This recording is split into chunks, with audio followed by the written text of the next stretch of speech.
আমার বেকিং লাইফের জার্নিটা একদমই সহজ ছিল না, তোমাদের স্টোরিটা আমি বলছি।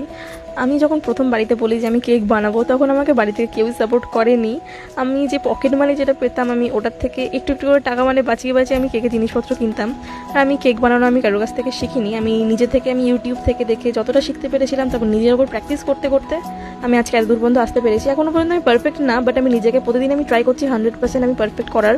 আর তোমরা আমাকে অনেকে বলেছো যে দিদি তুমি তো রেগুলার ভিডিও আপলোড করতে পারো। আমার রেগুলার আমার কেকের অর্ডার থাকে না, তার জন্য আমি রেগুলার ভিডিও আপলোড করতে পারি না। বাট তোমরা আমার অনেক ফানি ফানি ভিডিও অনেক তোমরা সাপোর্ট করো, তোমরা অনেক কেক পছন্দ করেছো। আমি চেষ্টা করবো প্রতিদিন একটা করে ভিডিও যেন আমি আপলোড করতে পারি। আমার বয়স যখন 15 ছিল তখন থেকে আমি কেক বানাচ্ছি, আর এখন আমি প্রায় বেকিং লাইফে এসেছি 2.5 থেকে 3 বছর এখন হতে যায়। তোমরা আমাকে অনেকেই দিদি বলো, কিন্তু আমি তোমাদের থেকে হয়তো অনেকটাই ছোট।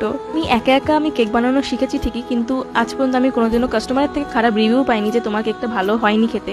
সবসময় আমি ভালো রিভিউ পেয়েছি। এতদূর যদি ভিডিওটা দেখে থাকো, প্লিজ একটা লাইক দিয়ে দাও, আর তোমরা জানিয়ে যে তোমাদের কেকটা কেমন লেগেছে।